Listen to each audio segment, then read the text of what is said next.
গাজীপুরের কালীগঞ্জে এক বিধবার বসতবাড়ি ও জমি জবরদখলের অভিযোগে সংবাদ সম্মেলন করেছেন ভুক্তভোগী মাসুমা বেগম। তার দাবি 2010 সালে স্বামী সিরাজুল ইসলাম 27.50% জমি তার নামে লিখে দেন, কিন্তু স্বামীর মৃত্যুর পর স্থানীয় একটি চক্র ওই সম্পত্তি দখলের চেষ্টা শুরু করে।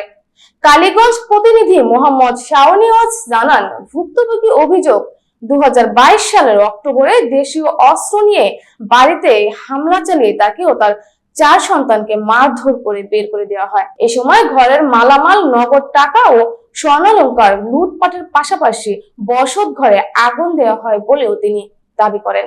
তিনি আরো জানান, বর্তমানে এই জমিতে 7টি দোকান সহ একটি কিন্ডারগার্টেন স্কুল ও একটি অফিস নির্মাণ করে ভাড়া আদায় করা হচ্ছে।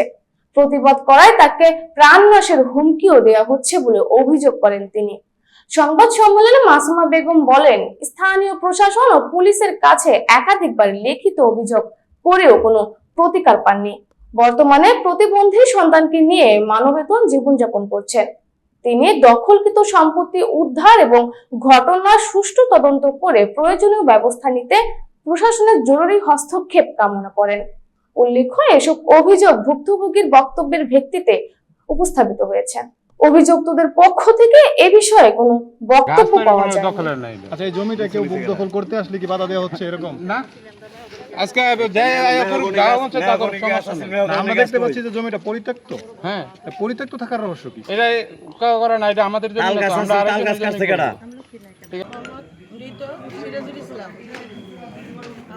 আমার স্বামীর বাড়ি বড়গাঁও, মুক্তারপুর ইউনিয়ন, কালীগঞ্জ থানা, গাজীপুর ডিস্ট্রিক্ট। আমি প্রধানমন্ত্রীর, স্বরাষ্ট্রমন্ত্রী, আমাদের থানার, আমার কালীগঞ্জ থানার যে এমপি আছে মিলন ভাই, ওনাদের উদ্দেশ্যে আমি বলতেছি যে আমার যে সামনে যে বাউন্ডারি করা বাড়িটা, এটা আমার স্বামীর ছিল। আমার স্বামীর নামে আরএস রেকর্ড করা, আমার স্বামীর নামে নামজারি আছে। আমার স্বামী 2010 সালে আমাকে হেবা ঘোষণায় এই জমিটা আমাকে দিয়ে দিচ্ছে। তারপরে আমি আমার নামে নামজারি করছি। নাম শিখায় ওরা হেবার এসপাটা করে নিয়ে গেছে। তার হাতি দিতে উত্তরে সিরাজ, আমার শাশুড়ি জেলে হচ্ছে হাতি দিতে।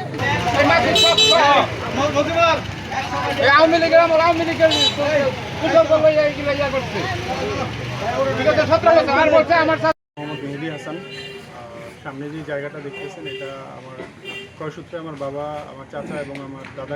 মানে আপনারা যে বাড়িটা করেছেন, এই বাড়িটা ওদের দখলে? হ্যাঁ হ্যাঁ। আপনারা কি ওই বাড়িটা করার পরে আপনারা কি ওখানে বসবাস করতেন? লাস্ট আপনার অনেকবার বিভিন্ন জায়গায় আদালতেও যাওয়া হয়েছে, প্লাস থানায়ও মামলা দেওয়া হয়েছে। থানাতে একবার এই কয়েক বছর আগে যখন মামলা, এটা আমাদের আপনাদেরকে দিয়ে দিয়েছে। পরবর্তীতে যখন আসলে এখন আপনারা তো জানেন, রাজনৈতিক পাওয়ারে হোক বা যেভাবেই হোক, তাহলে একটা বিচার কয়বার হয় এটা আসলে আমিও জানি না। একটা বিচার আমি আমাদের আমার বাবার সম্পত্তি মামলায় কোনো, আমি কালীগঞ্জ থানার থেকে আমি কোনো মামলা, এই যে এত নির্যাতনের পরে আমি কোনো জায়গায়